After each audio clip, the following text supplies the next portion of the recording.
Hello everyone, Eureka Forsyth here, and today I will continue talking about my most anticipated releases for 2024. Before I begin, I would like to workshop a new greeting I would like to try out. So I wrote this greeting earlier while I was at work, and let me know what you think. Let me pull it up. Oops, wrong document. Alright, let's try this out. Human designation Eureka Forsyth, your earthly and equally cosmic information distribution unit, serial number designation 01, at your convenience and service, whether it be something academic, knowledgeable, and or for pleasure. I will do my best to provide the information needed to the highest level of my abilities and within the range of resources at my disposal. Okay, that's it for that. We will see how that works. I might make something a little bit more shorter because that might be a little bit too long for a greeting. I think I'm pretty satisfied with my goodbye greeting, so I'll keep that as it is. Alrighty, how is everybody today?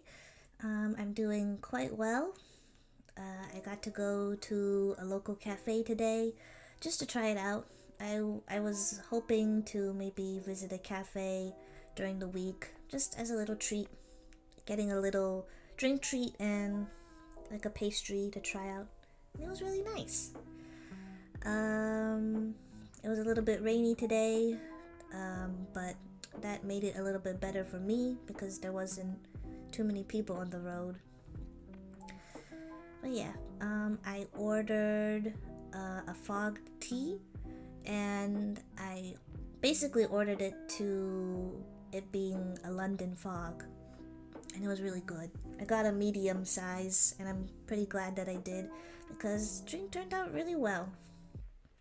And for some treats, baked goods that I got 2 cookies. One is a chocolate chip cookie, and the other was a lemon thumbprint cookie. I gave the lemon thumbprint one to my brother, and I ate the chocolate chip one. The chocolate chip one was really good. It had salt, like little salt flakes sprinkled on top, and that was really good. Nice blend of like salty and sweet flavor. I really like that. But yeah, overall it was a really nice trip. Just a little treat for myself.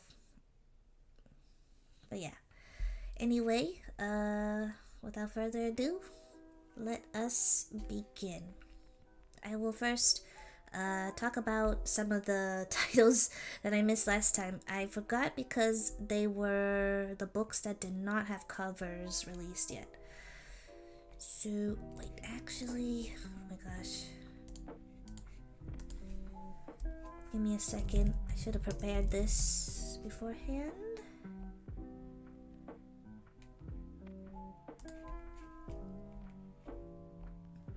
Alright, here we go. Yep, I got it ready.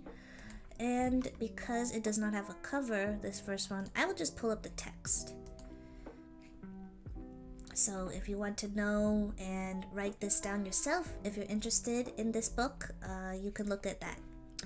But yes, I am looking forward to a book called From the Belly, which is written by Neill, and it will be his debut novel.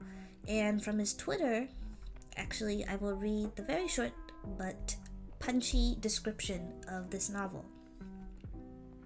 From the Belly is a queer nautical horror in which a whaler on the run from his past falls in love with an eldritch spirit of the vengeful deep wearing human skin. The consequences of which may damn everyone around them. But yeah, very excited. I have been following Emmett on an alternate account for a couple of years now, so it was really awesome to see basically like the brainstorming phase of this novel, and then finding out about it becoming published this year.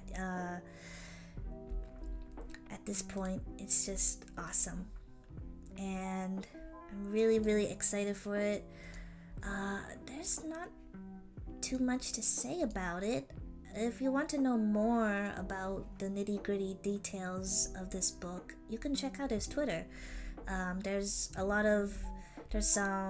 has some like sneak peek posts where he like puts a little sprinkling of some text from his book, and you can read those if you're interested in like getting a feel of what the writing and the characters and the dialogue will be like.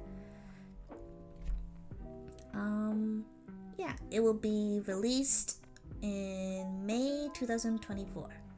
Sadly, it's not currently listed on Goodreads, so if you want to get immediate updates about the book, definitely check out Emmett's Twitter, which is is it underdash or underdash mnays.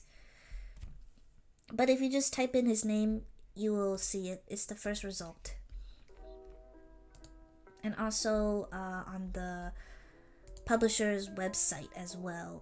Tenebris Press, I think, will also be posting. Excuse me, let me clear my throat really quick.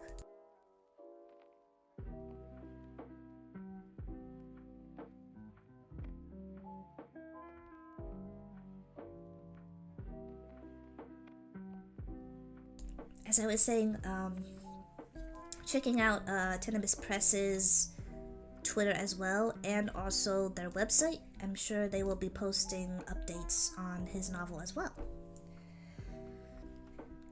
I wish I could talk more about it, but because there is no cover release, and most of the stuff you can just find on Emmett's Twitter if you are interested.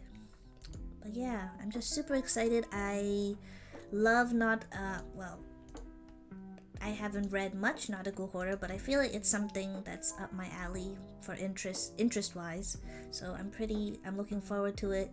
There's a romance that will be in a central, I'm pretty sure a central part of this book, and I'm excited to learn who else is involved in the cast. So yeah, let us move to the next book. So the next book is Private Rights by Julia Armfield. I think this is her third work. Before there wasn't a cover released yet, but now there are two that just came out pretty recently. I think only a couple of days ago, actually. So the one on the left, I think, is for the UK release, and the right, I think, is for the US and other general releases, possibly. I might be wrong, maybe it's switched, but I'm pretty sure. Yes, I saw this one on UK Amazon, the one on the left. But yeah, I will get to that. Get to that in a few minutes. Let me bring that up on Goodreads.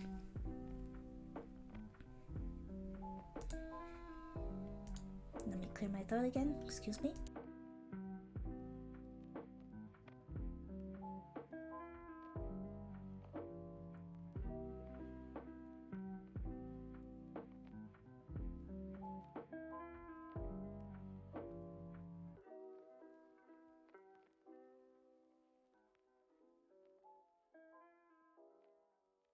Okay.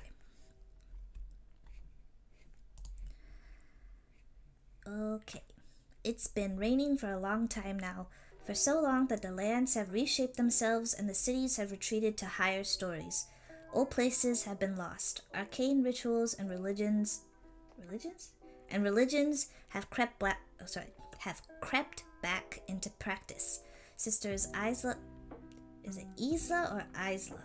Isla. I think it's Isla.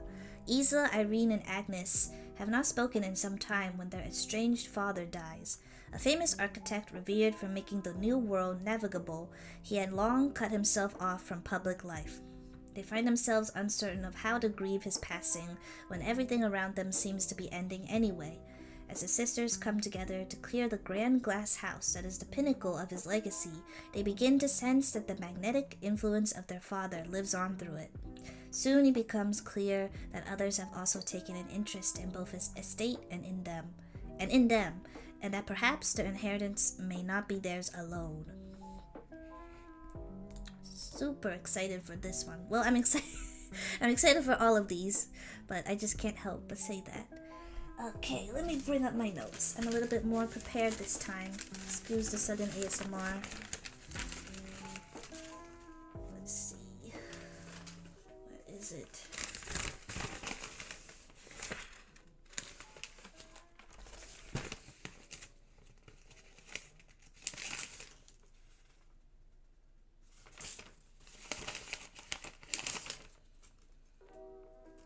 Okay. Where did I put that? Put my notes. Oh, geez.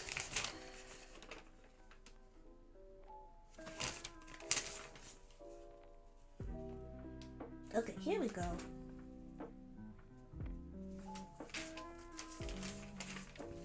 I have two.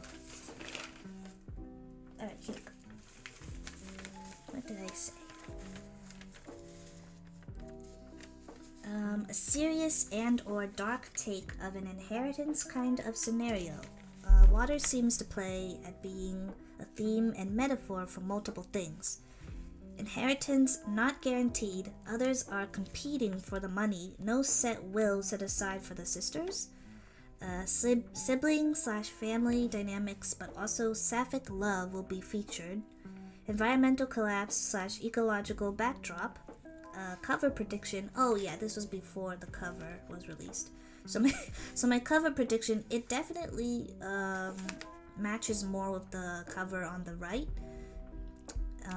So what I said was foamy waves crashing against a smooth mountain, the mansion prevalent in the background, looming and intimidating. The three sisters posed apart. Wait, I already have it in my hands. Posed apart to signify their physical and emotional distance from each other. Cloudy, overcast sky, maybe little figures in the distance to show the characters who want to take the sisters' inheritance. Wait, what? What is this part?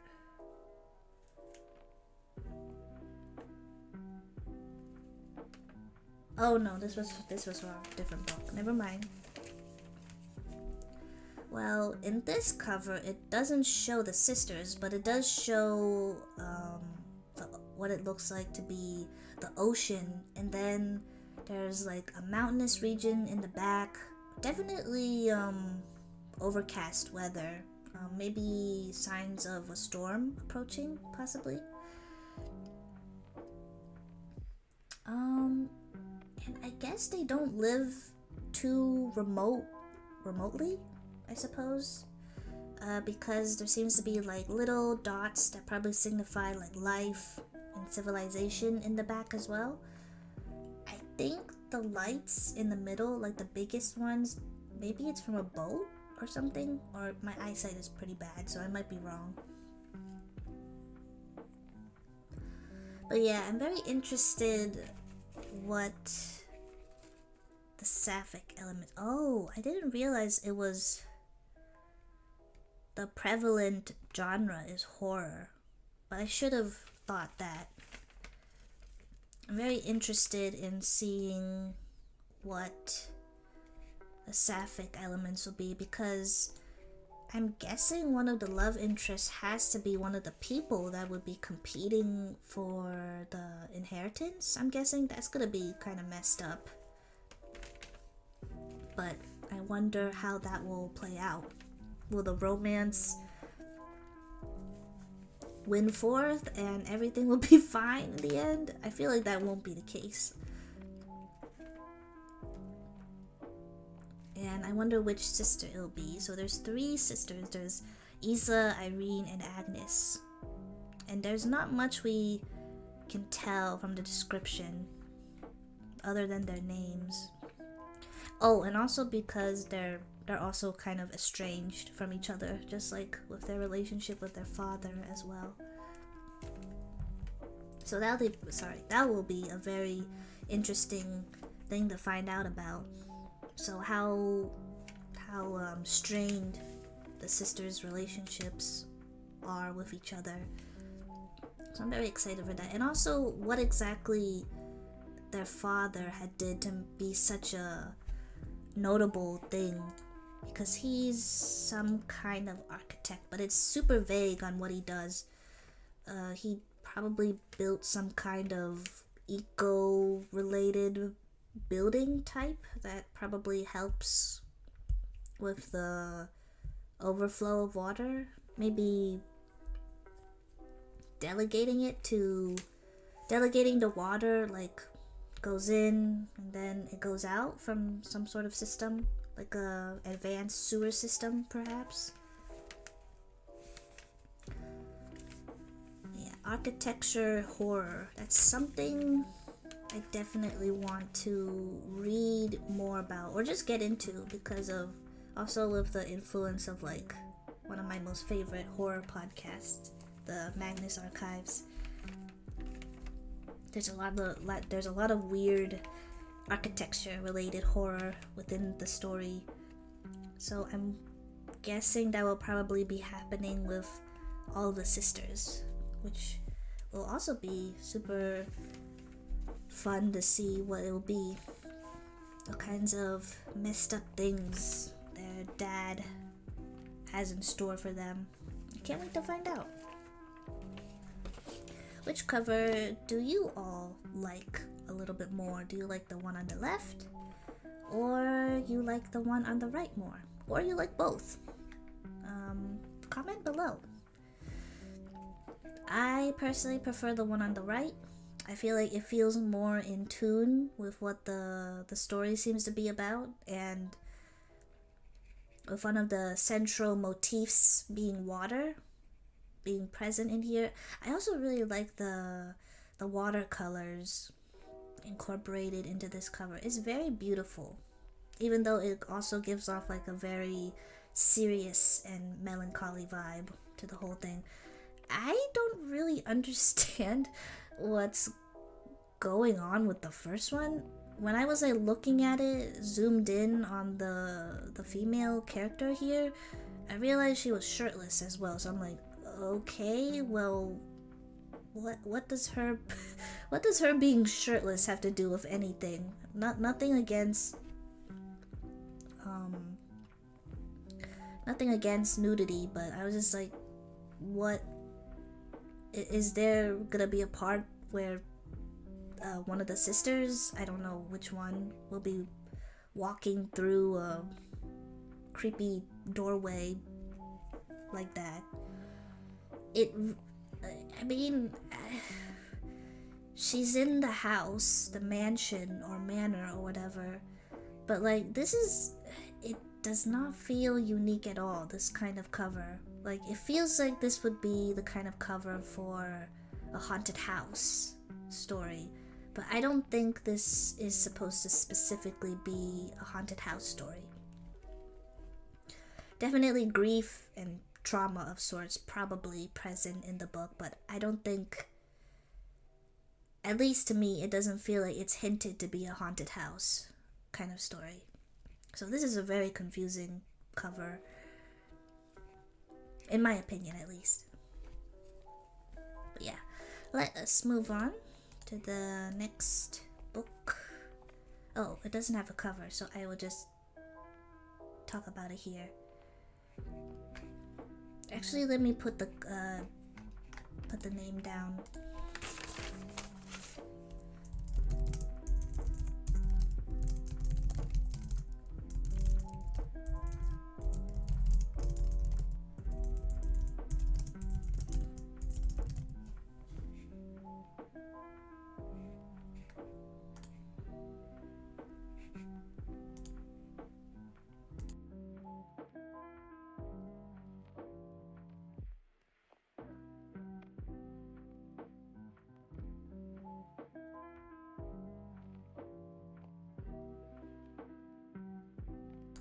Sorry about that, just needed to take a sip of water. Let me pull that up on my Goodreads.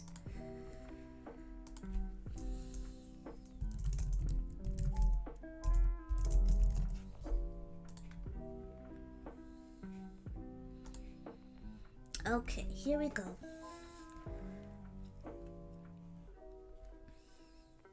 Until she whoops. Lennon Carter's life is falling apart until she gets a mysterious phone call inviting her. Oh my gosh, whoops. Let me start that over again. Lennon Carter's life is falling apart until she gets a mysterious phone call inviting her to sit the entrance exam for somewhere very few have heard of. Drayton College, a school of magic hidden in a secret pocket of Savannah. Lennon has been chosen because, like everyone else at the school, she is special. She possesses the innate gift of the ability to wield her will like a weapon and to use it to control others, and, in rare cases, matter itself. After passing the grueling exam, Lennon must now learn how to master this devastating power. While persuasion takes a heavy toll on her body and her mind, she is captivated by all that surrounds her. Her studies, Drayton's lush, moss-draped campus, her brilliant classmates, and most of all by Dante, the charismatic advisor who both intimidates and who both intimidates and enamors. Why am I saying it like that? Who both intimidates and enamors her. But as Lennon becomes more adept at wielding her uncanny abilities, she uncovers more about the unsettling history of Drayton and Dante's tragic and violent past, and is increasingly disturbed by what she finds, for it seems that the ultimate test is to embrace absolute power without succumbing to corruption and darkness.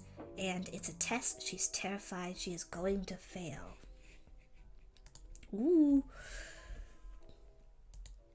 I am very excited to find out the reveal for this cover. But yes, let me take out my notes for this. Okay, where did I put them?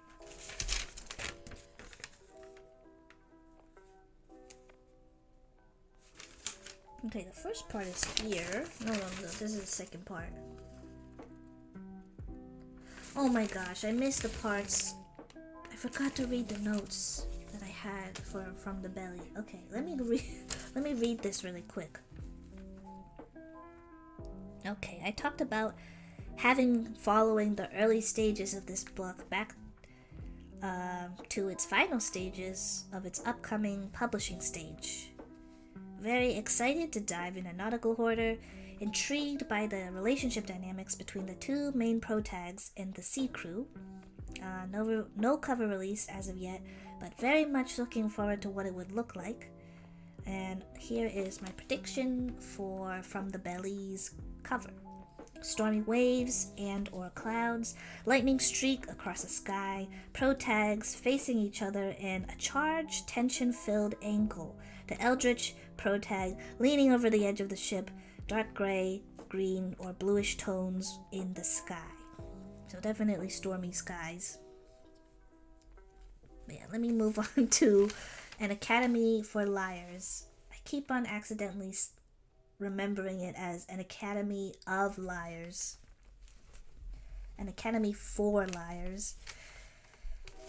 Okay, where is the first?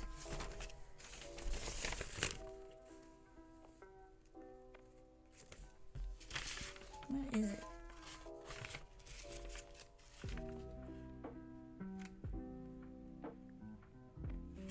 I guess this is the first part? What the heck? Why did I not write the title? Oh, past me. Why do you do this? So... okay. Private rights. This is private rights. Okay, I don't need this. Nope.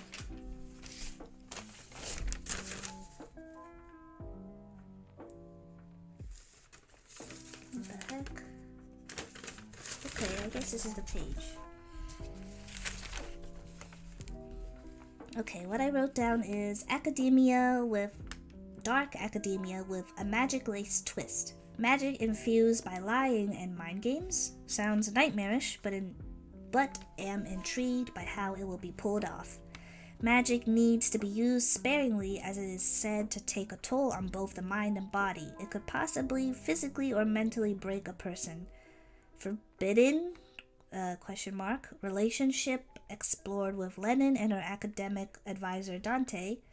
Dante's name, most likely a pretty clear-cut reference to Dante from the Divine Comedy book by Dante Alighieri.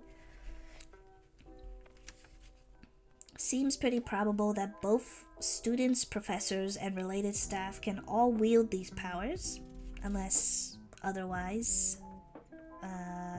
I'm interested to know if there will be a magic system implemented, or how will the magic be described in the book. Because it is a standalone from what I can tell.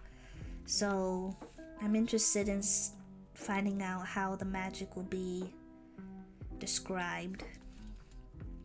And since there is no cover, I wrote down a cover prediction here as well. And important school building with an ominous presence in the back.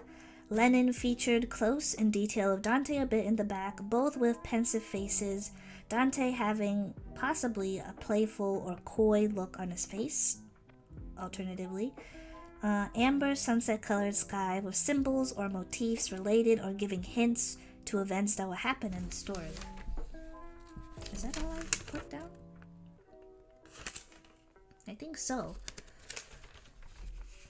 Yeah, I'm very excited. This is a very interesting take for dark academia. Definitely the magic really intrigues me. I'm wondering, because it's more of like an internal kind of magic, so mind-bending powers, perhaps. I'm very excited to find out what exactly the powers and magic that they will use in this book. It says it is horror, fantasy, adult, gothic, paranormal, mystery, adult fiction, magic, mystery thriller, and urban fantasy. So probably probably set in, well, oh wow, it said here, a modern day Anne Rice.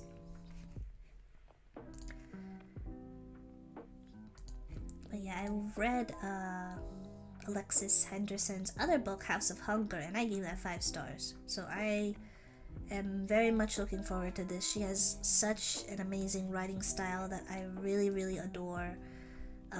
It's so beautiful and lush. I love the way she crafts descriptions for pretty much everything in the writing.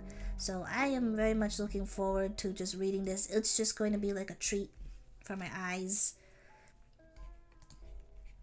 It's like, if I would describe her writing, it would be like, I'm not a wine.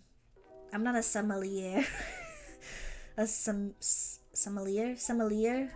I don't have a taste for wine, but I would probably describe it as like a nice, like, old-fashioned goblet filled with red wine, maybe mulled red wine that you would probably drink in the winter. Maybe like a cranberry wine, so something a little bit different from like red grape wines. And as for food, it would be like super delicious fresh strawberries dipped in dark chocolate with little sprinklings of roasted nuts embedded into the chocolate as well. If I had to be specific, roasted almonds, crushed and sprinkled within the chocolate dip mixture.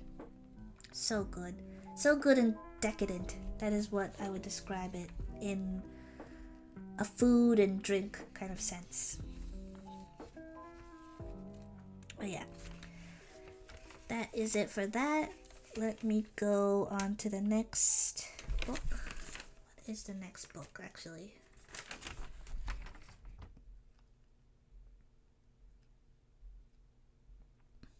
Okay, the next book is Coup de Grace by Sophia Ajram.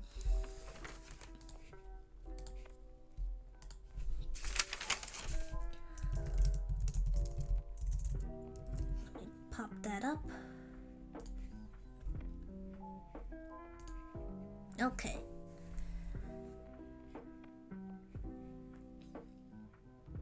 A mind-bending and visceral experimental horror about a young man trapped in an infinite Montreal subway station, perfect for readers of Mark Z.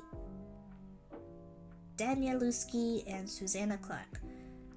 Vikin has a plan. Throw himself into the St. Lawrence River in Montreal and end it all for good, believing it to be the only way out for him after a lifetime of depression and pain. But stepping off the subway, he finds himself in an endless looping station. Determined to find a way out again, he starts to explore the rooms and corridors ahead of him.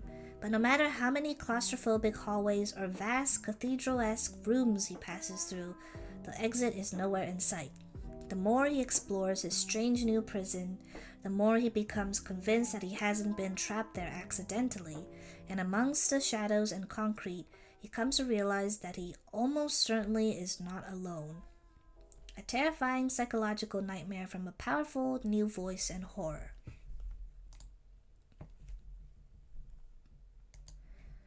Okay, let me find my notes. Here we go. Definitely the first thing I thought of when I read the description. It reminds me of a very popular Japanese urban legend of like a train taking a passenger towards the world of the dead, or keeping them forever trapped in a time loop. All of the endings usually end with saying like the passenger went missing, basically. There's like so many different variations of this story, but this one, that's exactly what I think of when I read the description. And so I said, next, what is the supernatural monstrous entity? Why is it hunting the protag? Most likely will have themes of mental health, grief, religious trauma / guilt, and maybe self-shame and guilt as well. It's a pretty... Oh, wait. Actually, I'm not sure. Wait. Yes, it's a pretty short book. I think it's a... Although not explicitly said, I think it is a novella, because it's pretty short with it being 144 pages. So that makes sense with the pretty vague-ish description as well. And then for my cover opinion / analysis, I said, it weirdly gives me the vibe of Alice in Wonderland, endless staircases and ladders with no perceivable exit. The atmosphere of the cover feels suffocating and claustrophobic, definitely on purpose. Red, black, gray, and white color scheme creates an ominous, monotone vibe to the whole cover art. It's definitely simple graphics, but done in a way that still has a really good punch. You definitely have a pretty good vibe of what you will most likely expect from the story, which is awesome. But also doesn't give too much, so you don't, of course, get spoiled by the whole plot, of course.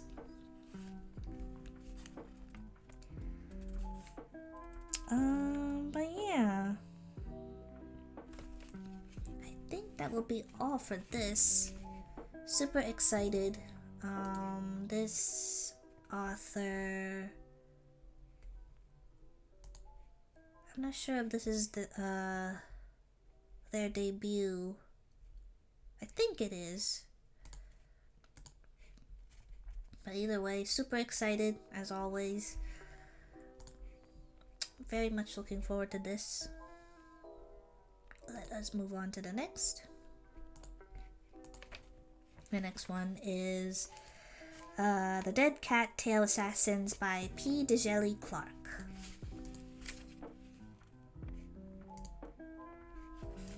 Let me pull that up.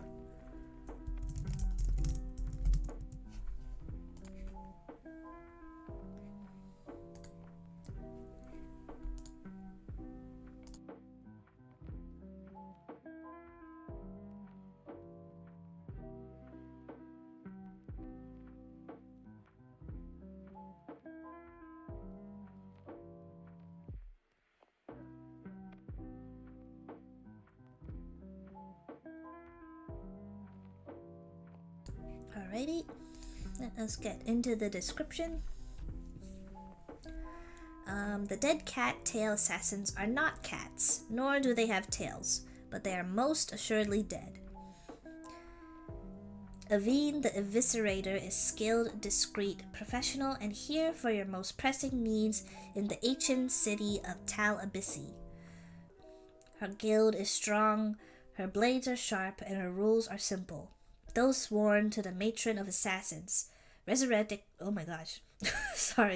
resurrected, deadly, wiped of their memories, have only 3 unbreakable vows. First, the contract must be just. That's above Aveen's pay grade. Second, even the most powerful assassin may only kill the contracted. Aveen's a professional. She's never missed her mark. The third, once you accept a job, you must carry it out, and if you stray, a final death would be a mercy. When the festival of the Clockwork King turns the city upside down, Aveen's newest mission brings her face to face with a past she isn't supposed to remember and a vow she can't forget. Ooh, that is a very juicy description.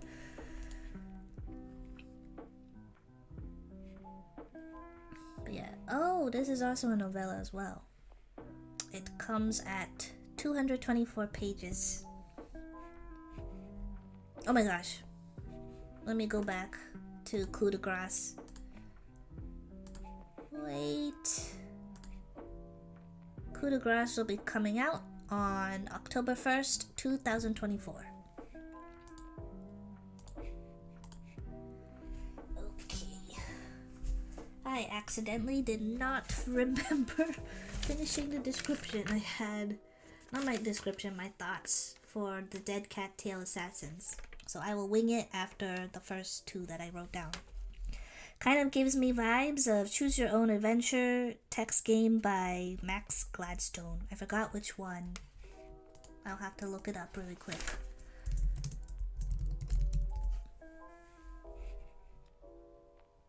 Oh,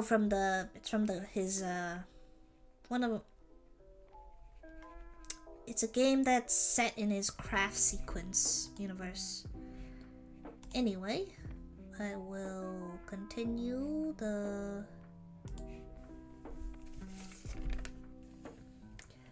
what promise/vow has the protag broken? But I think I will only be able to find that out once I actually read the book. So the contract that she has is corrupt, I'm guessing, since it says it's above Aveen's pay grade. So, and I'm also really curious on what the Festival of the Clockwork King is. It seems like time will become super wonky and not very solid is what I'm getting at. I'm getting the vibe of. And she may have incurred the wrath of her boss, possibly, which is the matron of assassins. I don't have too much to say besides that. The cover is awesome. It's so beautiful. I mean, it seems pretty obvious. This is Aveen.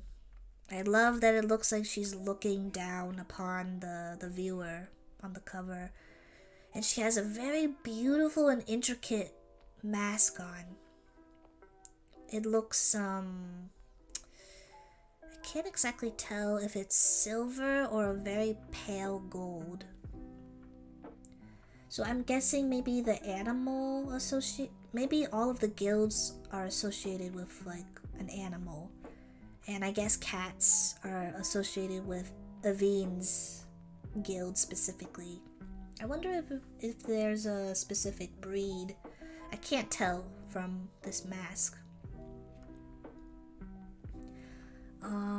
And it seems like her weapon of choice is 2 thin swords. I'm guessing rapiers is what she uses. They are kind of they're both stained with blood, I'm guessing, or it's rust, but I'm guessing it's most likely blood.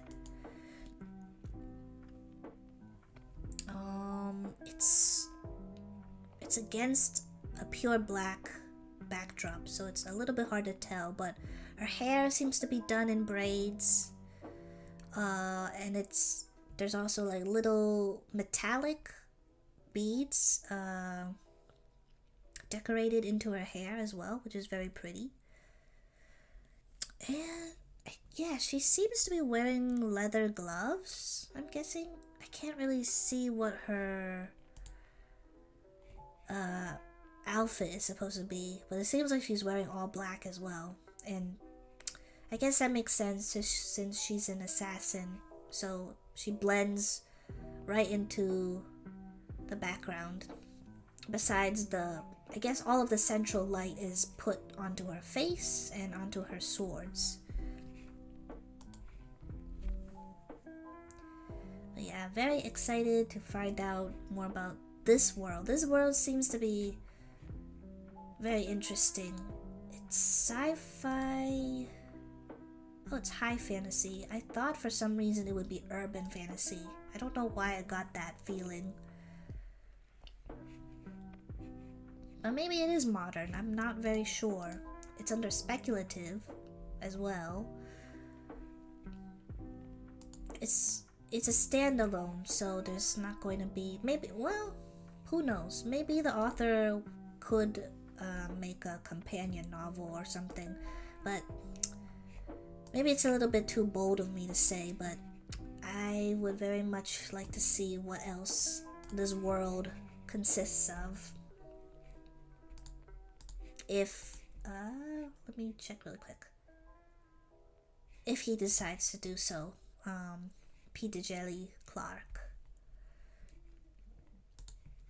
Well, yeah, let us move on to the next one.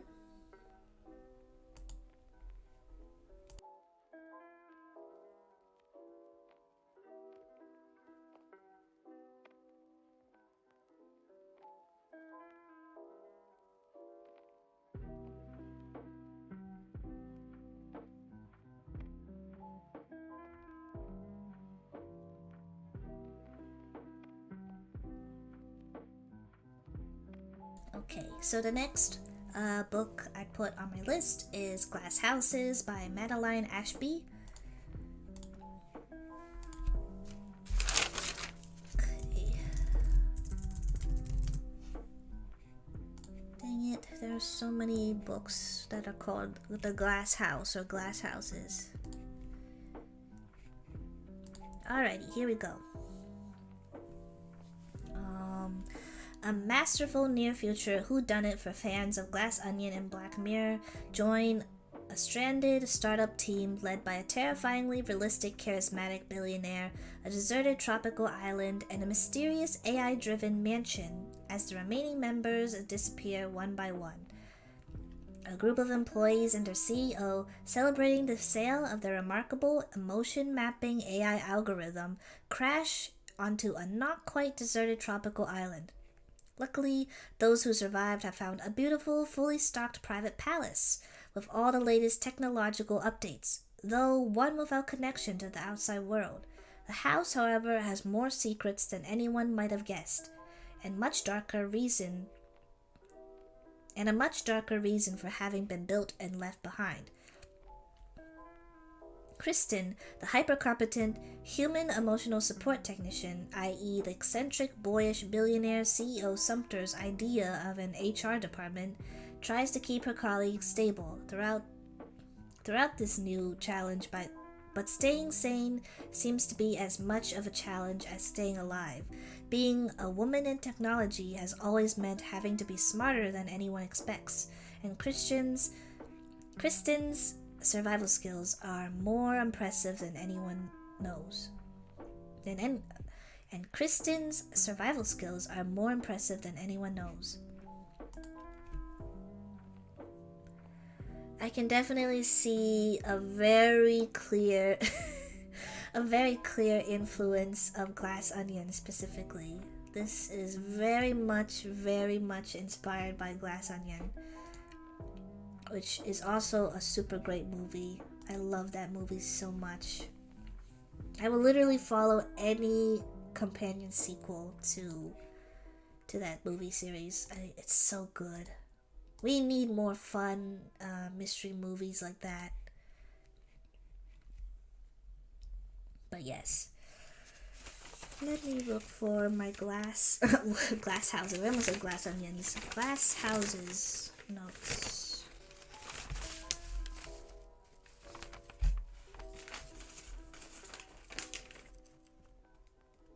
What the heck?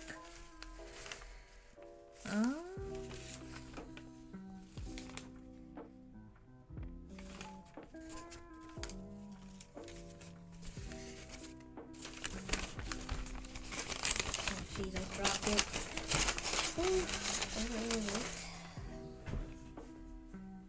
Let it go. Okay.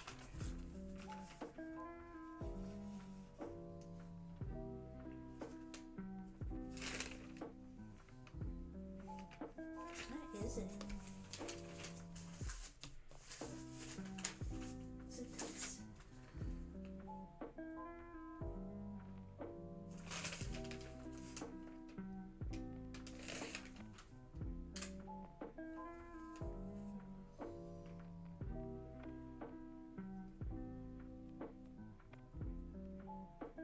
I literally just saw it. Oh, here it is. Oh my god.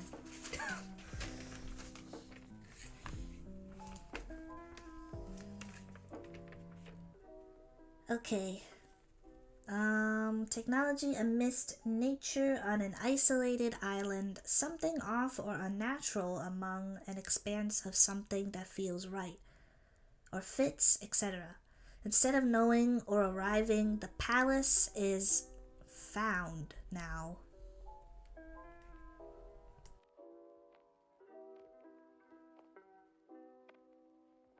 Excuse me, just needed to clear my throat really quick. Critique on AI, technology in general, and replacing nature with technology for convenience. Also, I think definitely some commentary on women who work in technology as well, which will be interesting to see how this author delves into that topic.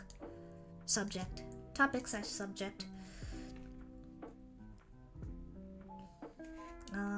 For the cover art, reminds me of future funk or cyberpunk themes. Even the color palette is similar to 1980s commercial art. A neon pink moon, it is a moon. A neon pink moon looming over the mansion with its reflection showing the silhouette of a burning mansion with a signal flare going off. So it's like the silhouette of the mansion, and all the lights are off, and then, well, we can tell by the end, for some reason or another, it will be on fire. And I'm guessing the very straight line that is coming up at the top is most likely an SOS signal flare of some sort. We just don't know what will be happening in the beginning and the middle of the novel. But yeah, very excited. very curious on what the discussion on technology will be as well, especially regarding AI, which is creepy. Having a whole mansion just being powered by an AI is a terrifying thought, but not too impossible to imagine with how that is advancing far too quickly, in my opinion. Anyways, let us move on.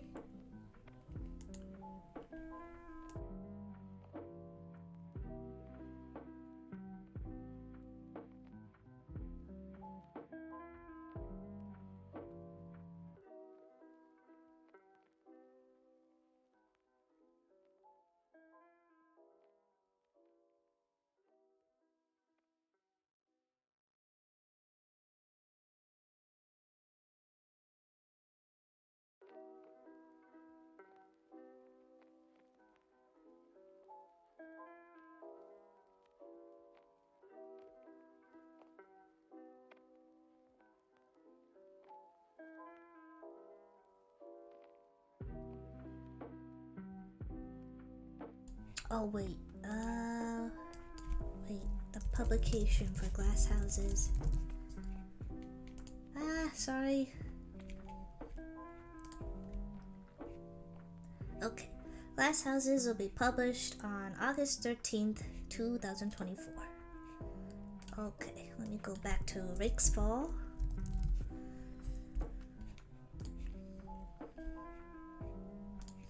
Okay. Rake's Fall by Vajra Chandrasekhara. Rake's Fall is a groundbreaking standalone science fiction epic about two souls bound together from here until the ends of time, from the author of The Saint of Bright Doors. Some stories take more than one lifetime to tell. There are wrongs that echo through the ages, friendships that outpace the claws of death, loves that leave their mark on civilization, and promises that nothing can break. This is one such story. Annelid and Leveret met after the war, but before the peace, they found each other in a torn-up nation, peering through propaganda to grasp a deeper truth. And in a demon-haunted wood, another act of violence linked them and propelled their souls on a journey throughout the ages. No world can hold them, no life can bind them, and they'll never leave each other behind. But that journey will not be easy. In every lifetime, oppressors narrow the walls of possibility, shaping reality to fit their own needs. And behind the walls of history, the witches of the Red Web swear that every throne will fall. Tracing two souls through endless lifetimes, Rake's Fall is a virtuosic... did I say that right? Excuse me. Let me check.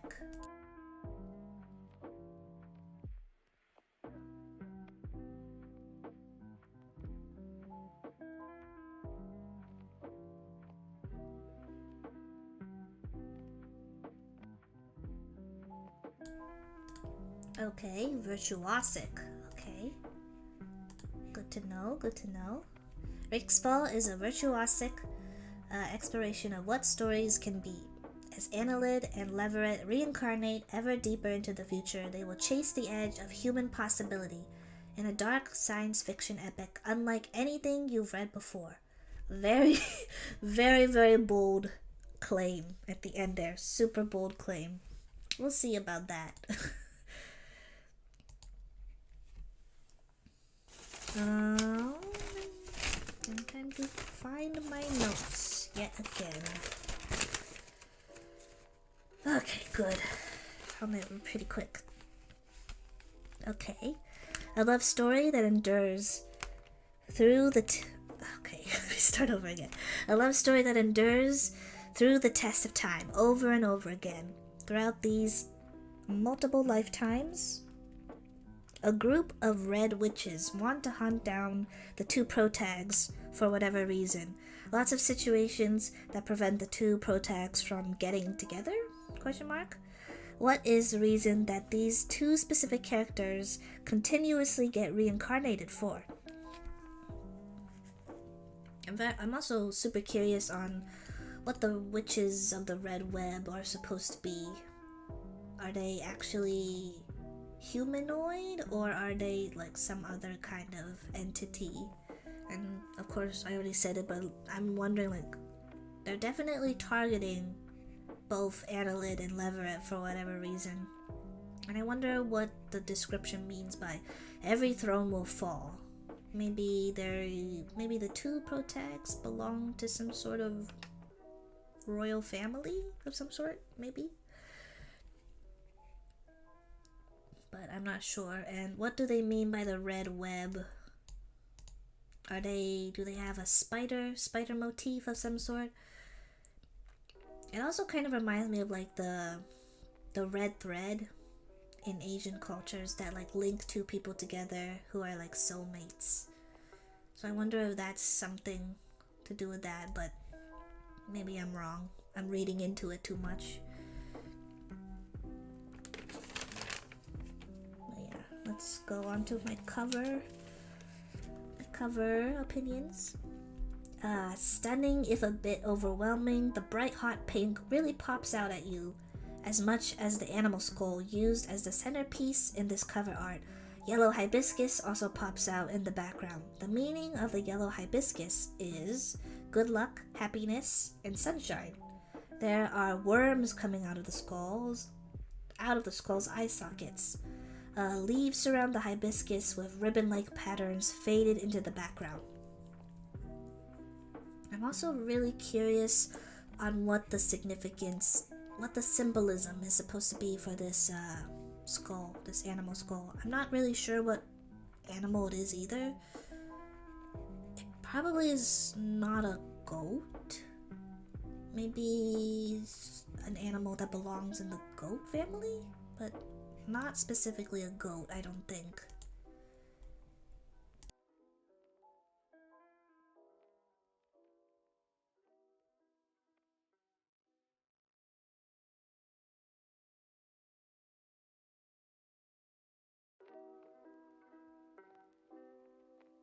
Excuse me, sorry.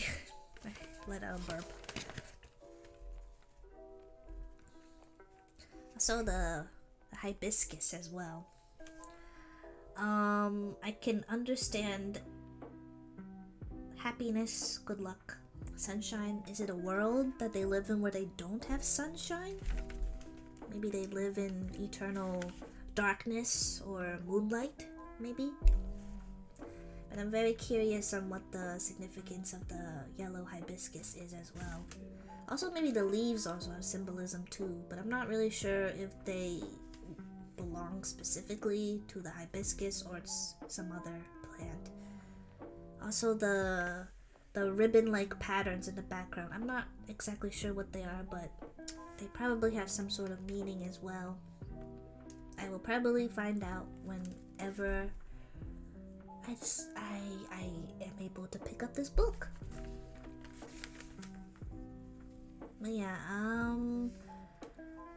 I feel pretty iffy about reincarnation stories if they have like an interesting twist, which I'm guessing this one will be. Maybe multiple twists as well. I'm not sure. We will see. It's definitely intrigues me. Like, it really pokes at my interest, definitely. So, also the super bold claim at the end it's a dark sci-fi epic unlike anything you read before. We will see about that, because there's a lot of those out there, especially in the sci-fi genre. So we will see. I also want to read the author's, I think his debut novel, which is The Saint of Bright Doors. I do have that available on one of the reading apps that I use, so I think I will try to see where I can fit that. If I can't fit it anywhere, I might just read it on its own without a specified TBR, but we will see. feel like I would prefer if I could like sneak it and put it in some kind of theme TBR video of some sort, but we will see. We'll see how it goes. Okay, so it's fantasy, urban, specifically within the urban fantasy subgenre, sci-fi, speculative, magical realism. Yeah, I'm pretty interested in checking that one. The cover for that is also very beautiful. Both of the books have very beautiful covers. Also pretty bright colors as well. But I'm really digging the hot pink. I wonder if there's, well, most likely there is also symbolism to that as well. I will find out soon enough, whenever I can get my hands on this book.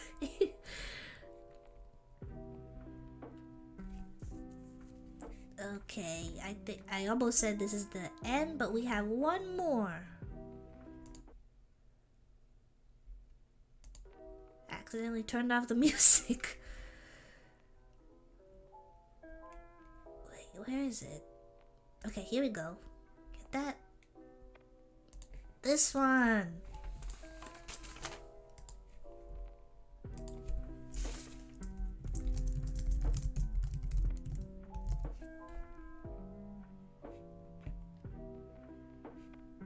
Oh shoot.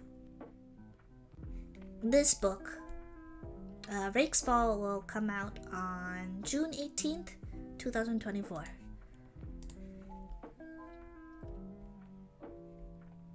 Okay, last but certainly not least, I have Love and Other Conspiracies by Mallory Marlowe. The hardest thing for a paranormal conspiracy theorist and a web series producer to believe in is finding love in this swoony debut romantic comedy. Halle Barrett's life has imploded after she's dumped by her hotshot ex, who also happens to be her co-worker and the star of the online series she was producing. Without a new show to present for the company competition, she'll be out of a job, but inspiration can come from the strangest places. Like the most handsome guy she's ever seen passionately discussing Bigfoot on a late-night docuseries.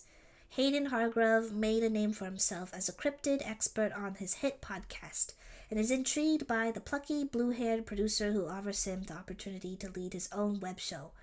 When the production team sees that Hayden's solo on-screen presence is bad enough to make a ghost blanch, Halle jumps on camera too, hitting him and his cryptids with a healthy dose of skepticism. With a healthy dose of skepticism and enough chemistry to electrify their show to the top of the competition. As Hayden and Halle investigate the unknown, they unearth feelings for each other that shake their beliefs to the core. In their search for Mothman, aliens, and the truth, the most elusive discovery might just be learning to love again. Aww.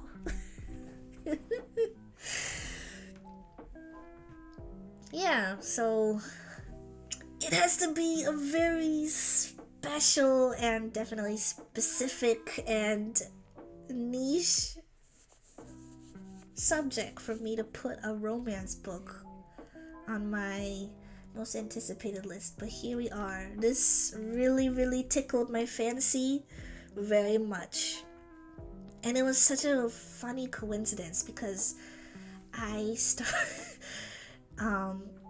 only really use my VTuber Twitter account to look at my For You page, and it just suddenly refreshed one day, like a few days ago, or like about a week, 2 weeks ago, and I just saw, I'm not sure if it was specifically the author or it was somebody else that was very into this book, but I saw it on my For You page and I was just like, this looks awesome. I want to read it so bad. But yeah, let me find the notes.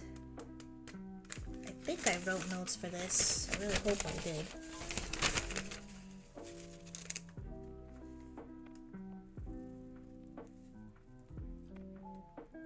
Okay. Yeah, I did. Thank goodness. Also, it's funny. thinking of love as like a conspiracy. That's just such a funny thing to think about. Let's see. Supernatural setting for a romance. Definitely gives our. I mean, not that they are involved with each other that way, but it definitely kind of gives me like the vibes of. Oh my gosh, what is? How could I forget? Watcher Entertainment, Ghost Files. Watcher Entertainment's Ghost Files. The hosts, Ryan and Shane.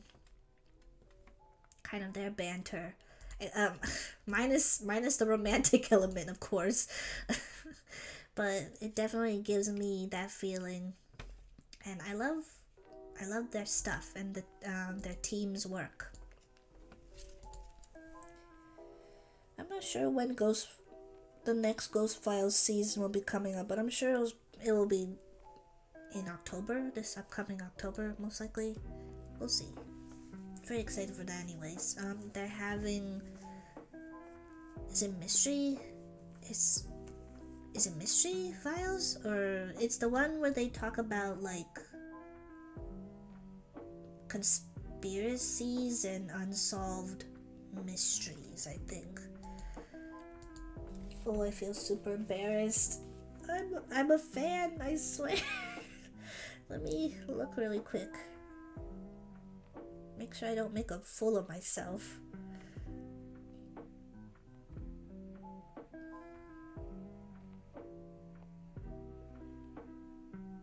Okay, it is Mystery Files. It is Mystery Files. I'm just like, oh boy. Yeah, their latest episode is about Vermont sea monster. I need to watch that soon.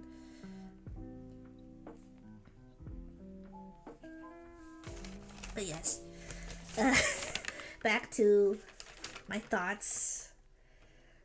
Interesting, but also good potential for character growth for the plot, specifically for, I think, Hayden. I'm sure we'll find out more about Hallie and some stuff that she's probably going through.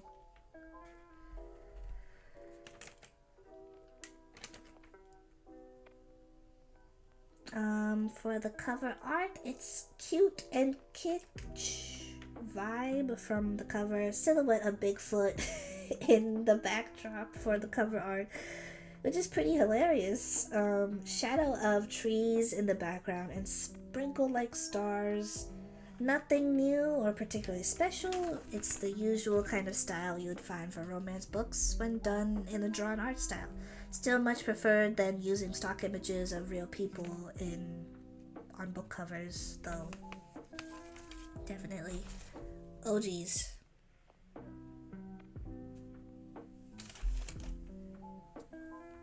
I don't like when YouTube automatically plays a video when you're like hovering over it. Oh well.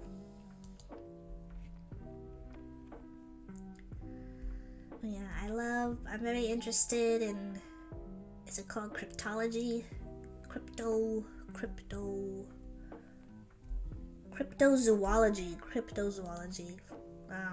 The study of cryptids.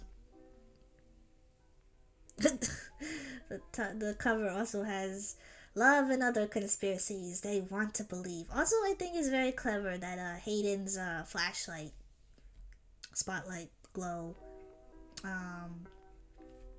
shows the author's name. That's a cute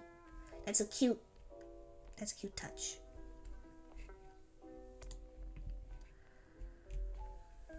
Yeah, I love supernatural stuff. I like cryptids, so this will be a nice little dive into the subject with romance heavily sprinkled in, not just a little sprinkle, a big sprinkle, because it is a romance book. Very much we know a little bit more about Hayden than Hallie. Well, she's going through a breakup with her co-worker in that online series she was previously producing. I wanna know more about her. Very interested in finding out what's up with Hallie. We know a little bit more about Hayden, and I wanna know more about Hallie. I'm sure we'll find out more. Hopefully it's not like the same thing that happened in, oh my god, what was that one? I don't want to talk too much about it because I did not like that book.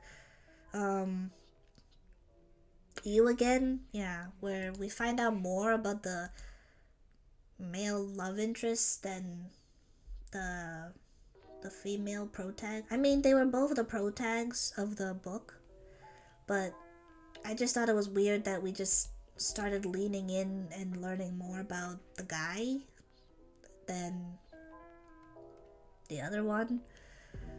So hopefully that's not the case here, because if there's two protags, I want them to both get equal spotlight within the story. I want to know more about them to an equal amount as possible. So hopefully it won't fall into that realm of possibility. But yeah, that is where is it? That is all for the books. Before I end it, what did I call it again? Before I end it, I want to talk about the media that I have consumed over this week. Due to the nice nudging of Joseph in the comment last stream, I have renamed the segment. I am now calling it Flash Capsule Rondo, and hopefully that's a much more catchier and stylish and cooler title for this segment. So I'll be talking about all the media that I have consumed over the week that is not book related. So it would be movies, music, podcasts, and shows, and possibly other non-book type mediums. So let me get my phone, because I think that's where I put my music. Not too much of a deviation from last week. I mostly listen to lots of different covers of Giga's Beyond the Way.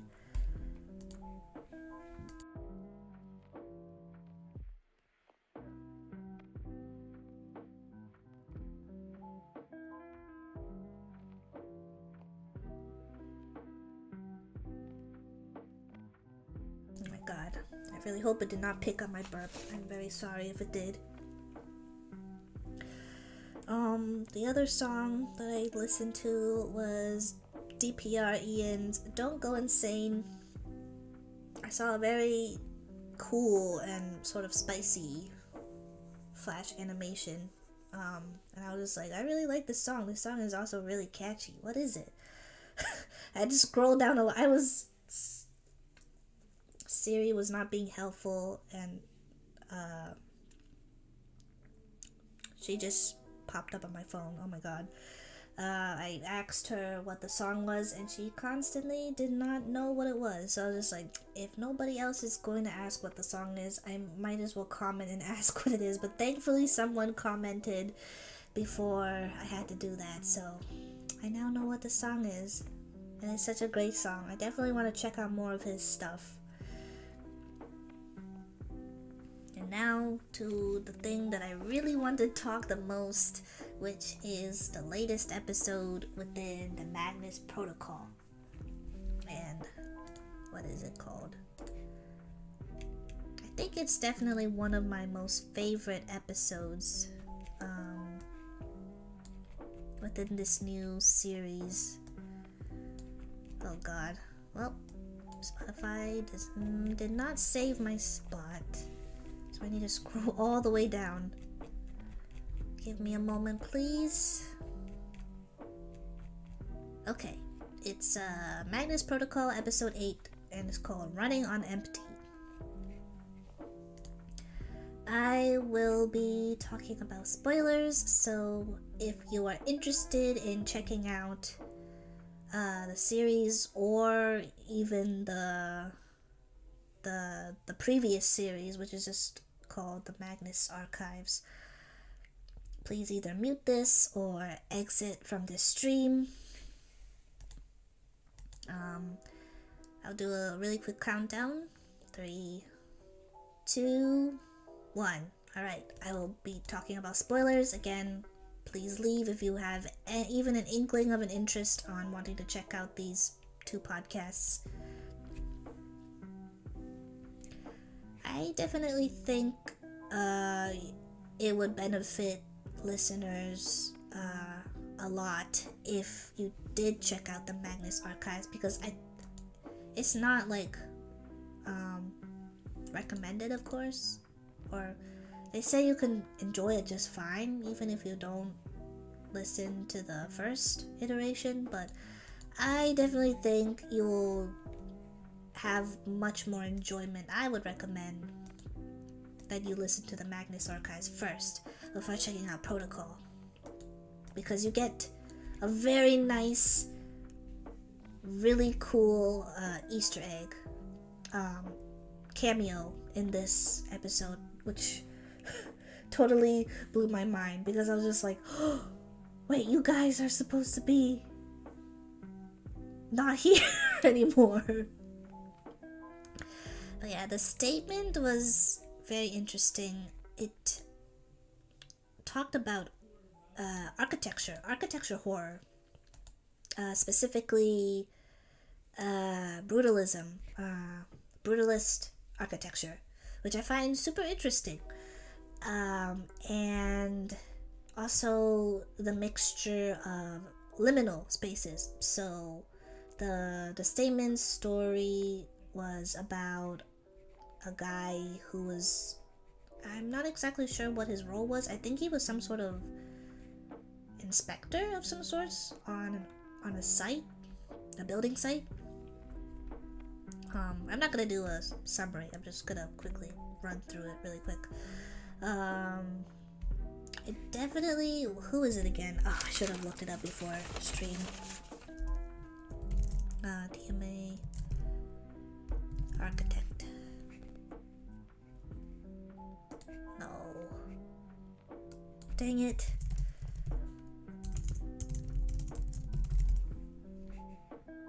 Robert Smirk. Yes, Robert Smirk is the the architect that they talk a lot about in the Magnus Archives.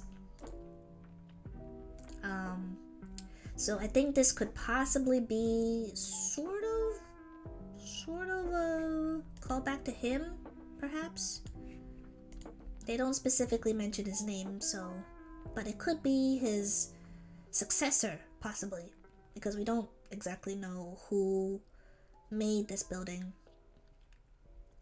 and what the significance of it. I'm really curious on, because like subliminal spaces and liminal spaces is like a really hot thing within the horror genre. So I'm really interested in seeing how much the Magnus Protocol will be diving into that, because it seems like it will dive into more of the recent trends or like subjects within the horror genre, mayhaps. Specifically with Needles, that was interesting. I'm curious on what his role will be in the story, or if that's even his name, because he seems to be like some sort of serial killer type of character, but we will see. And then it's like a bunch of like near malnourished people within the building, and weirdly enough, the statement person survived. I was so sure that he was just not gonna make it, because that happens a lot for some statement people, but no, he made it, which is awesome. and I was almost not going to listen to it today, but I decided, I was like, might as well, let's see what this episode is about, because it had to do with like fleshy yum stuff. So I was like, ooh, I don't know how this will go. But actually when that part was like about to happen, I was like locked in. I was like, whoa, okay, this is actually really interesting, and I'm enjoying it. I enjoyed how it was done, not that I enjoyed that specific subject. Please do not get it twisted. And then we get back to the main cast of characters. Alice seems down, which makes me sad. So maybe something's going on with her. And then we pan to Sam and Celia, and they meet up with somebody, and I was like, okay, it's just gonna be maybe a new character. And then I haven't listened to the Magnus Archives for a while, so I did not recognize his voice, but then I was like, Jerry? I was like, Jerry Key? I was like, no way. And then he was just like, oh yeah, my buddy Gigi. I'm like, who the heck is Gigi? And then she starts talking, and because she has such a like specific voice, I knew who it was. I was like, Gertrude Robinson. I'm like, the Gertrude Robinson. I was like, excuse my language, I was like, what the fuck? I was like, dang, I'm like, what are they doing here? I was like, oh my god, I can't believe they're back. But I'm like, how are they back? You guys are supposed to be gone. I was like, I'm like, oh my god, they're back. Oh my god, I was just like, I had a real fangirl moment. Oh my goodness. I was like, what? Holy cow. I was like, okay. My eyes like went wide, and I was like washing the dishes. And then I literally was like, oh! I was like, ooh! Oh my god. I couldn't hold it in. I was just like super excited. I was just like, oh! And they like know each other. I think Sam and Jerry used to know each other for some reason. I was like, what? How are you two connected? Oh my god. I was like, okay, you can't just leave us hanging. We need to find out more about this. But of course, they're gonna leave us hanging. Jeez. And it's so funny because like he sounds so happy. I don't remember him sounding that happy. Funnily enough, I think when he was like with John, he was like interacting with John, he was pretty happy, but like not like bright and cheery. Like I was like, wow, this guy is really happy. That sounds so messed up to say out of context, but if you listen to the Magnus Archives, you would know why. Yeah, I guess I won't spoil that. I'll hold myself back for that, and if you want to find out, just listen to the series. But I was just like, literally in my head, I was like, Jerry? And I was like, and then like when they introduced Gertrude coming in, I was like, Gertrude? I was like, oh my goodness gracious. I'm like, they just dropped two cameo bombs just like that. I was like, and then at the end, Gertrude's like, oh, you like those two? And I was like, he was just like, oh, was it so obvious? I'm like, oh my god, he's gonna be involved later in the story. I can't wait. I love Jerry, even though he didn't appear that much in the Magnus Archives, but when he did, I was just like, I like this guy. This guy is cool. I'm so glad he's back. I don't know how. I don't know what. I don't know how they're back again, those two, but I was just like, it's the G crew, because their names are they both start with G, even though it's really funny having a guy named Jerry but his name is spelled with a G instead of a J. And I was just like, oh my god. And like, oh my god, we find out that Sam he was like some sort of like gifted student that was like funded by the Magnus Institute. I was like, what? What do you mean? What do you mean that they have like a gifted program for kids?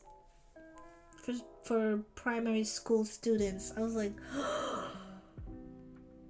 okay, so you're just gonna drop that too? That little lore tidbit? I'm just like, what the heck? Okay. So that's why he's invested. He's like trying to like,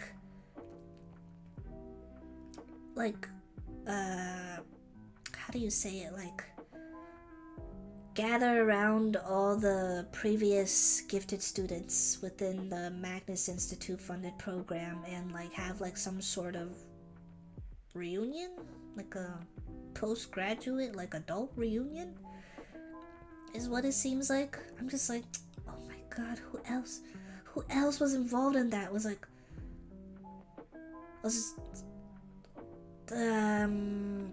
anybody involved in the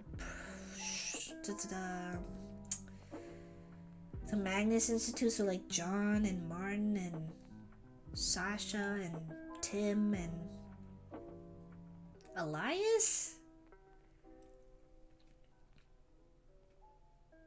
And I'm just like, okay, so that's gonna directly involve Gwen as well.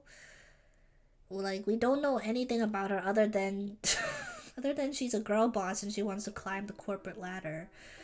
And she recently got promoted, which was an interesting turn of events. I wasn't thinking that was going to happen, but it did. I was like, oh, okay, I guess we're going that angle, going that route. I wonder what's up with Alice. Worried for her. I really like her as a character. But we can't get too attached because this is a horror podcast, so somebody's is sooner or later gonna go, and I'm really scared who'd. I hope they don't do like a Danganronpa V3 and like kill off like what was her name again?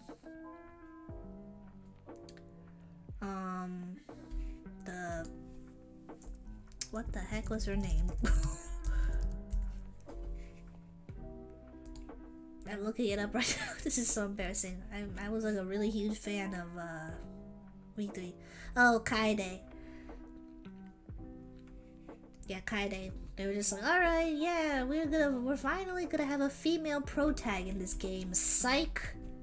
We're gonna kill her. Okay, sorry. If you wanted to play it's been a few years, but if you wanted to play V3, that's a spoiler. Sorry, spoiler alert. Kaede, yeah. Something really bad happens to her and she gets replaced by, what the heck is her name? His name?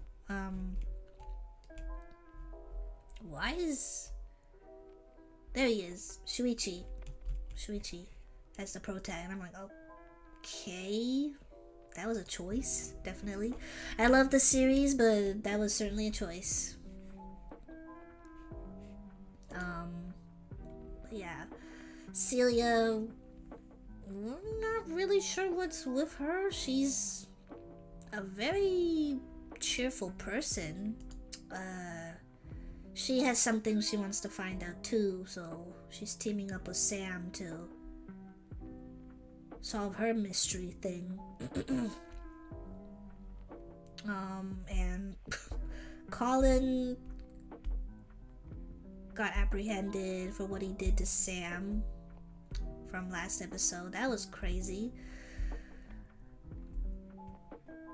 What else? Who else? I think I'm missing someone, but whatever. It's fine. It must have not been as important. The biggest thing was the Jerry and Gertrude cameo, and I was just like, I lost my mind over that. I was like, my bananas all fell on the floor. I lost my bananas. They played hide and seek with me, and I never found them again. Oh my god. Who else are they gonna bring in who's still like a Oh, Georgie! Oh my god, Georgie. Celia knows Georgie. Or was it Sam? I think it was Celia. I was like, Georgie. I was like, oh my god. I'm like, I forgot she survived. I'm like, good for her. Good for her. Not one of my most favorite characters, but I did like her. So maybe Celia used to or is still involved with Georgie's podcast. I think it was called What the Ghost. Yeah. So that's interesting. So if there's going to be a later Georgie cameo, we're probably going to be seeing Melanie again. I hope we get to see the cat. I forgot his name. The Colonel or something. The Colonel. The cat. Let me look it up. What's the cat's name?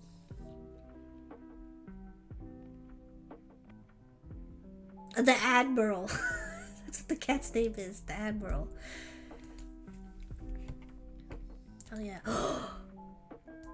And if we get to see Georgie and Melanie, maybe Basira will make an appearance. Oh my god, Basira was one of my most favorite characters from the Magnus Archives. Oh my goodness. Wait, Robert Smirk is a real person? Wait.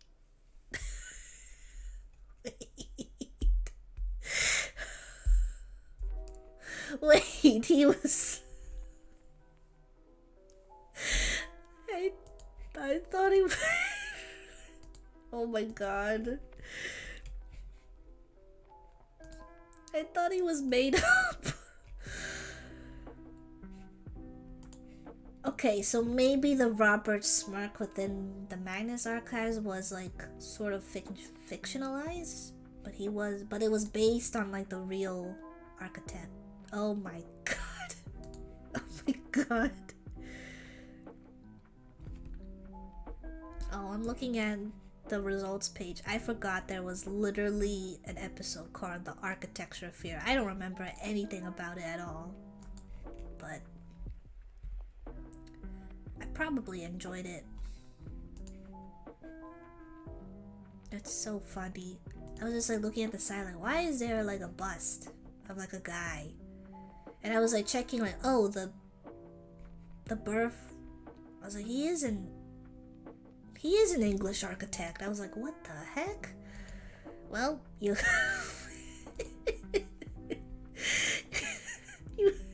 you learn something new every day. Oh my god. I was just like, wait, October 1st, 1780? Date of death, April 18th, 1867. Wait, it matches.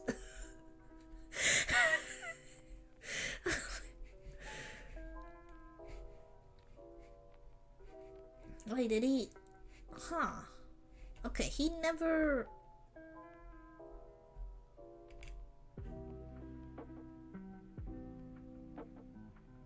His date of death is different. Oh. Okay. The date of death is actually different within the show. Well, that makes sense. Okay, he never had a... We only had statements of him. There was never like a direct episode where he actually spoke. It was only his statements. Now I'm curious. The following buildings, completely or partially designed by Smirk, have been mentioned in the Magnus Archives: the Millbank Prison, Reform Club, St. James Church, Covent Garden Theatre, now the Royal Opera House. Interesting. Okay. Well, I learned something new, that he was actually a real person. But yeah, it was based on him. This is a fictionalized version of him in the podcast. Well, just showing my whole butt on how much I forgot from the Magnus Archives, but it's okay. It's okay. What else? What else from the So we have a sneak peek. We have a sneak peek on what's to come for architecture-related horror for Protocol, which is a blend of traditional brutalist architecture with the addition of subliminal/liminal spaces, which is I think they most likely used real references for the dates, the year dates specifically. I think the most recent one was 2012 or 2017, because I remember when I was like looking through my Tumblr for references and stuff, I remembered I saved a post a long time ago talking about subliminal spaces. And then all of a sudden, well, it was probably just a coincidence, but all of a sudden the concept of subliminal and liminal spaces became like a huge hot thing within the horror community, and I love it. I love the horrific the horrific viewpoint of subliminal spaces. I think it's really interesting and cool. So I like seeing a lot of stuff pop up for that. I will admit it's a little bit overdone, so I'm kind of interested in seeing how Protocol will handle it. How both Jonathan Sims and Alexander it feels weird if I just call him Alexander Neill, so I will include his middle initial, Alexander J. Neill. It seems like Alex is doing a lot of the writing, and Johnny is editing and doing supplemental work, which is pretty cool. Very interesting. Love this episode. This was a really great episode. The writing was really well done, of course, as usual. Trying to remember what other episodes I really liked. I liked the one with the one that was like doing a critique on like beauty standards. I think specifically female beauty standards. That was horrific, but also very intriguing. And then I didn't really like that one, but I just can't stop thinking about it, so I guess it did put an impact on me. It was the one where the guy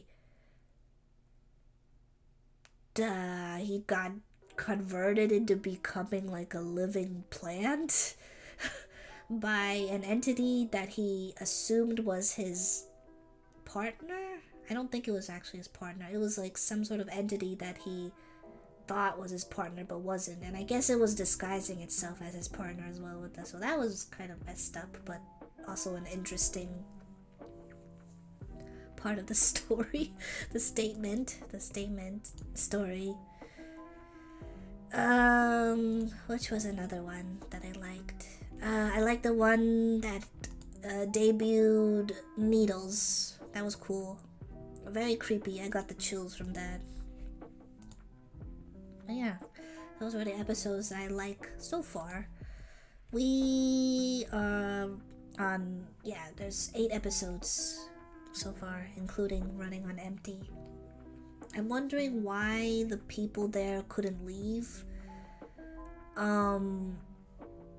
They were also like duplications of the same people with similar features, which was interesting. I guess it was probably like just all one creature, just split into different-ish parts, entities, I suppose.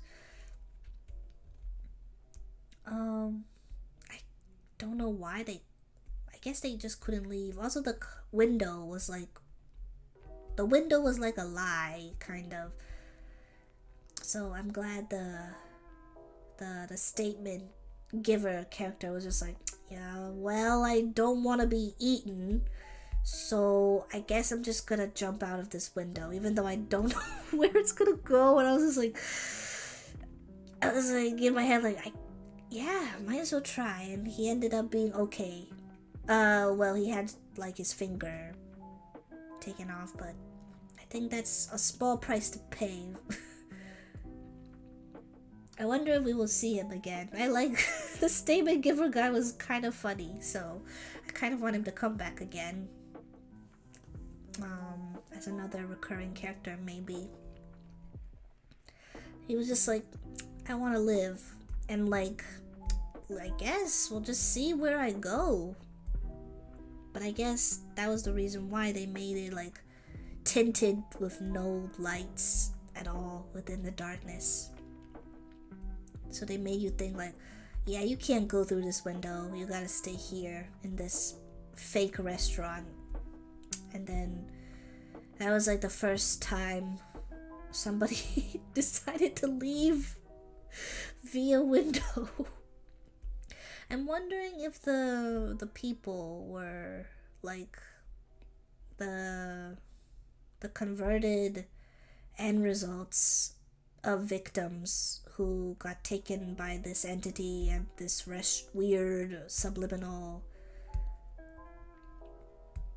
restaurant space.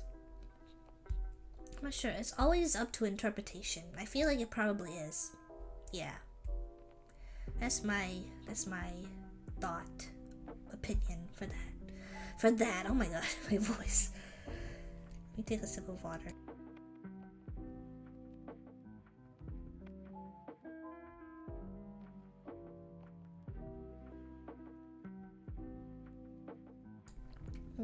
But yeah, that will be, I guess that is it for my thoughts for this episode.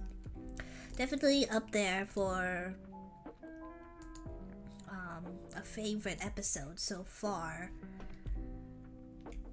I am very curious on what will happen with Sam and Celia and Alice. Gwen, I'm just curious if she is related to Elias. We will see, because she is very suspect with that last name of hers, Bouchard. So I'm like,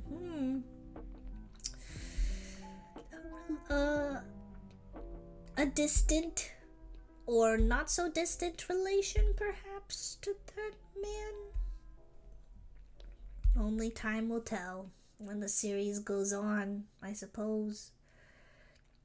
And what does Jerry and how is Jerry and Gertrude going to be related to this part? I'm sure they're not going to play as much of a huge role within like TMA, but I don't know. There's probably a reason why they're back. And then the others will be mentioned as well. I don't think, I have a feeling John and Martin are probably not going to be back. I think they got transferred to like another plane of existence, which seems to be the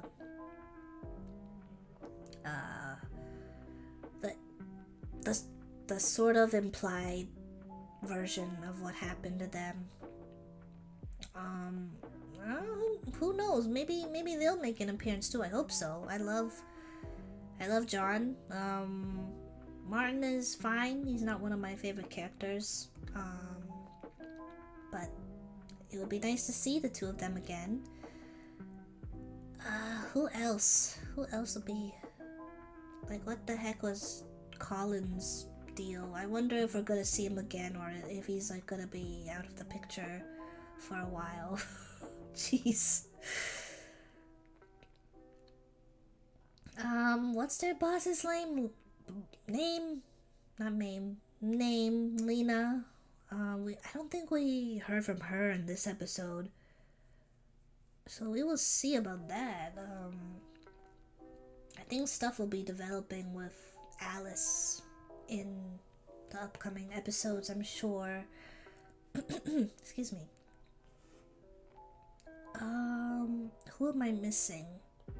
Who is important within the cast right now?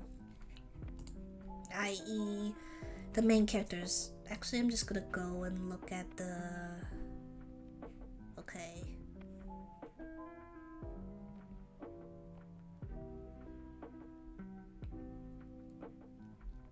think that's it for now. Actually, let me... Oh my goodness. Why did I do that? I gotta scroll all the way down again. Okay.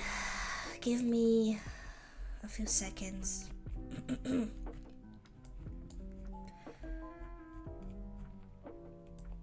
Oh, that's so annoying. Okay, I'm gonna look at the notes, the description for give and take. Klaus? Who the heck was Klaus? Oh god, I don't remember anymore.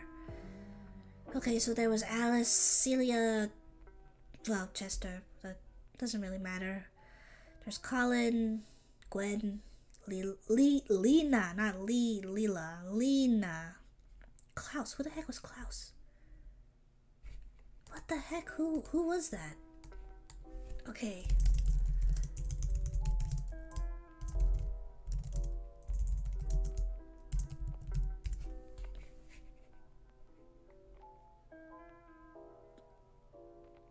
Who is... Oh my god. And the numbers. I can't believe I'm looking on Reddit right now, of all places, for this. Excuse me. Klaus.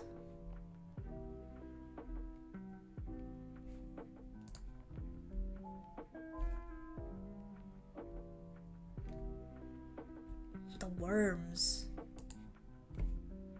Wait, there's an ARG element. Hello?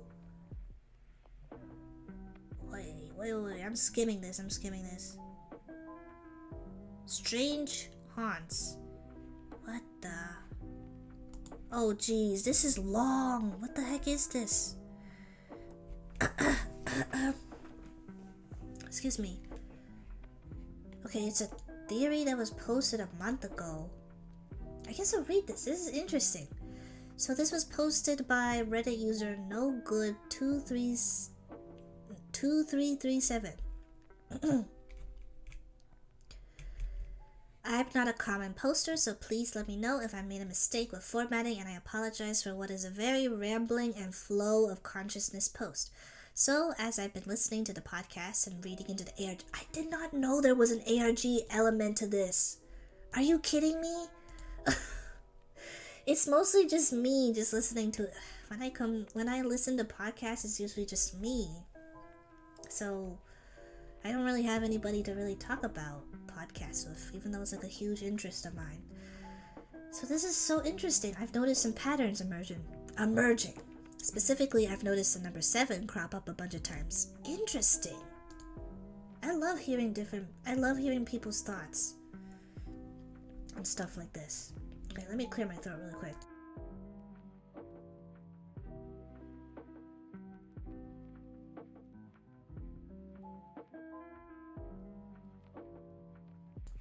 Okay, here we go. Number 1, Strange Haunts UK, a Tumblr account made by Rusty Quill to be a part of the ARG. 7 posts of 7 different locations. Oh my goodness. DPHW. I was reading this post. Okay, what is this post? Holy cowbells. Oh my goodness. What the heck? I'll get to that later. About the categorizations. This is this is definitely a British person who wrote this. Oh my gosh, the Z's. There's no Z in categorization in OIAR. Very interesting post that you should read. Okay, I will read it next. You know what? I don't care. I'm going to read it next. On here, too. I couldn't help but notice that the highest categorization number has so far been 7. The highest score for the D, P, H, or W so far has been 7. It would seem more rational to have a categorization system of 1 through 9. So I'm assuming there's a significance to the number 7. And, oh my god. And there is. Now, from what I've seen and read, it appears that alchemy is going to be heavily featured in TMP. Alchemy? What the? That's random. The number 7 appearing and having major significance in this context is not surprising, as 7 is arguably the most important number in alchemy. Oh, whoa. The person. In alchemy, there are 7 metals, 7 heavenly bodies, 7 organs of the body, and 7 spiritual stages. Oh my god, the wheels are turning in my head. I assume these ideas and themes are going to become more apparent as we get more content. The next part of this post is my own personal theory about the fears or deities of this universe, and I think this connects with the number 7. Well, I think there will be overlap or mention of the of the 13 fears we've come to know and hate. Hate. I don't know why that was so funny. It would be repetitive and make no sense to have them reappear exactly as they were in TMA. Sorry.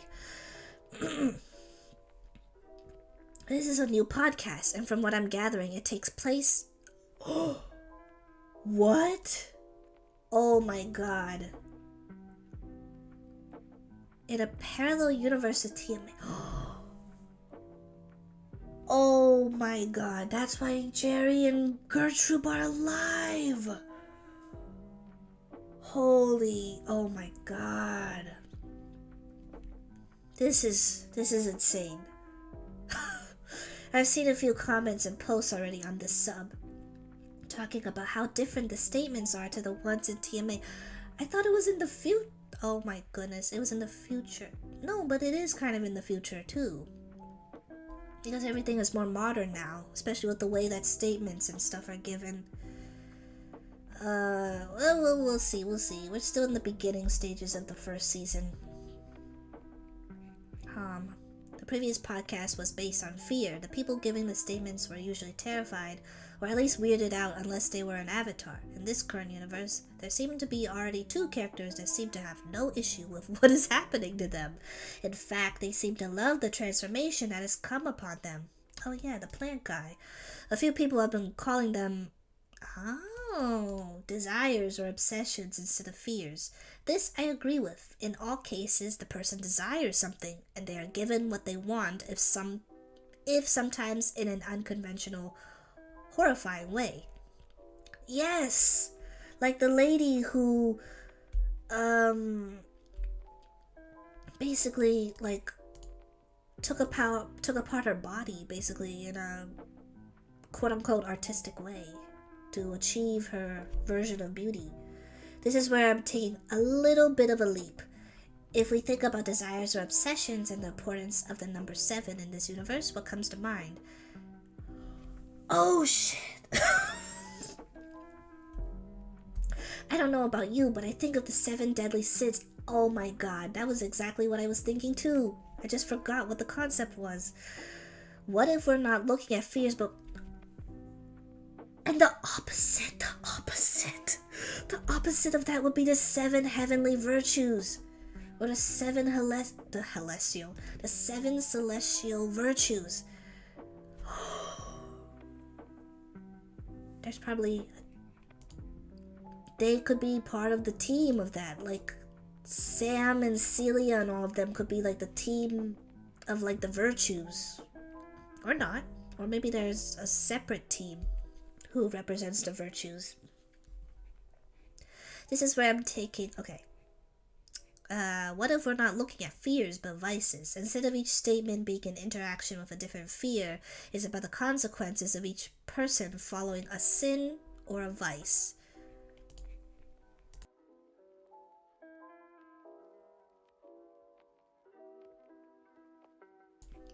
Okay. At first glance, I wasn't able to divide each of the statements we've had so far into one of the 7 sins, but as I read into the definition of each vice, it became clear. Mac P01 first shift. The category, I'm not gonna read that. At first, oh, I kinda don't wanna read all this. Oh, it's not too long. Okay. I will definitely give credit and link the description with this after I'm done with the stream. This is so insightful and awesome. At first I had no idea what sort of sin poor Harriet had committed. I thought my theory had fallen apart at the first gust of wind, but as I researched the history of the 7 deadly sins, I learned that it all started with what a funky little it's so cute. With what a funky little monk in the 4th century called Evagrius Ponticus, called the 8 evil thoughts: gluttony, lust, avarice, anger, sloth, sadness, vainglory, and pride. There were a few more switches, and then in the 13th century, Thomas Aquinas brought back sloths and got rid of sadness. His version of the sins are the ones we know well today. However, sadness is heavily associated with envy in this version of the 7 deadly sins. Kevin M. Clark, a professor of scripture and patristics at St. Patrick's Seminary and University, is quoted in an article on history.com, not Histroy, history.com. Sadness is closely related to envy because envy concerns really 2 things. One is joy at another's misfortune and sorrow at the fortune of someone else. Alright, it feels closer, but not quite it. The lady isn't happy about anyone's suffering. She seems to be simply grieving. However, lust seems to work with this instant too. Lust doesn't have to be defined as just a carnal desire. You could lust for anything. It's an intense want for something, not just sexual. I would categorize this as envy or lust. The next one. This one was easier to figure out. It seems to me that Red Canary's sin was one of avarice or greed. We see this in him taking the box, which he's immediately reprimanded for, and he gets defensive about it. I can't be sure, but it seems like he wanted to be the first one to get into the Magnus Institute and wanted praise for it online. He was just a little too curious. He got his wish, an artifact from the building itself, and external fame, although maybe not the type he wanted, on a niche internet board. This one seems more obvious to me. Our protagonist in this story commits the sin of pride, known as vanity or vainglory. Vanity falls under the sin of pride. While the incident doesn't seem to follow the stereotype of vanity, Daria is obsessed with her image and takes more and more pride in her appearance to her own detriment. She's very satisfied with the result, however. This incident focuses on the sin of wrath, also known as anger. The doctor kills his wife in a fit of anger, seemingly because she was having an affair. He is changed and in the end seems pretty happy with his transformation, as he seems to find peace in a simpler life as a tree. Alright, so that's my theory so far. It's not watertight, and only time will tell if any of it is accurate at all. Either way, I had a really fun time researching this and writing it, even if it was just a good exercise in formulating my thoughts into writing. Let me know if I made any mistakes or if there's anything I missed. That's so awesome. Okay, again, this was written by NoGood2337 on Reddit. Let's see what people say for the replies. That definitely seems to be the case. So the last... Okay, if we have to do with sins, what would the sin or desire be?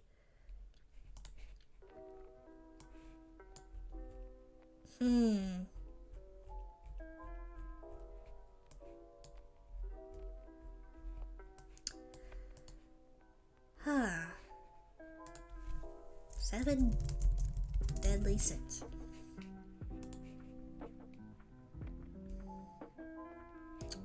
Gluttony, lust, fortification, what? Greed, lust, gluttony, greed, sloth, wrath, envy, pride. Maybe pride? For the one in the most current episode? There was some like prideful things that he said. Let's see. Alright, Theory of Fears, or what the German? Zerf. I'm going to butcher this very badly. I'm very sorry. Fushterler. The following contains spoilers for all of TMA, TMP. Episodes 1 and 2 currently released if you're in the future, and the ARG. Spoilers for all of this are throughout, so I would advise against reading any of this unless you've listened to everything mentioned. It could also spoil episodes of TMP that have yet to release, but if it does, I don't think it will be a major spoiler. If I'm right, I think I'm only right about a fairly trivial piece of information. This was written by Reddit user Bonzo's #1 fan. Okay. This is... Holy cow, this is a lot of stuff. Don't think I didn't What the heck? Don't think I didn't notice what you tried to sneak into the middle of this, Mr. Bouchard. Really, really excellent breakdown. I don't think I want to read this. I don't want to get spoiled for stuff in the future, actually. But if you are curious, I will I will link this in the description below as well, because it's very interesting. I'll probably read it later once we're like nearing the end of the series, which will probably be in a few years in the future. What the the person ended the thread with just bonzo. It must be a quirk of theirs. They're like not calling card, like what is that called? And what is it? Like your thread signature, your signature. Interesting. Okay, I will leave these in my tabs open so I can remember to update. Wow, that was really cool. Thank you. Thanks so much to No Good 2337. Why do I keep on getting No Good 2337? That was awesome.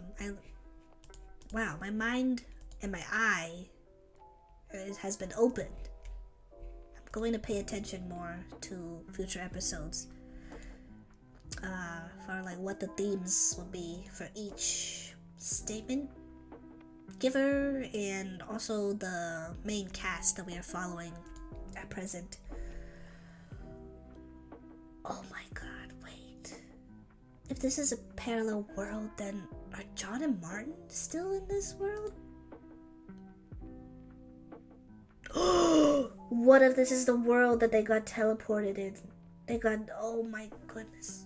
Oh my god, the theories. I'm usually not a theory, like a fan theorist, but oh my god, my brain juices are flowing. Oh my gosh, much to think about. Oh jeez. That's gonna be insane if that's true. Oh my gosh, I'm so excited now. I can't wait for next week's episode. Oh my goodness. What's gonna happen next? I am so excited.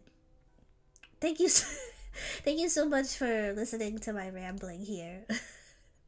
I didn't mean to make this segment as long as it was, but thank you for listening. Thank you for listening for my most anticipated list, and thank you for listening to my pretty overdrawn-ish flash capsule rondo. Oh boy. My mind is spinning right now. I'll be thinking a lot about this off stream too. Okay. Anyway, thank you so much for tuning in to this stream. I hope you all have a good rest of your day or night, wherever you may be in this big world. If you want to check out more of my stuff, I have my socials listed below. If you like what I'm doing via either video or stream, please please like and subscribe if you like. Thank you again. This is, oh my gosh, Excuse me. This is IDU Unit 01, Eureka Forsyth, signing off. Bye bye!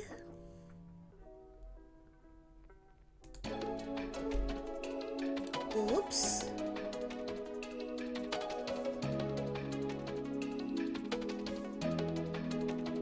I need to fix this.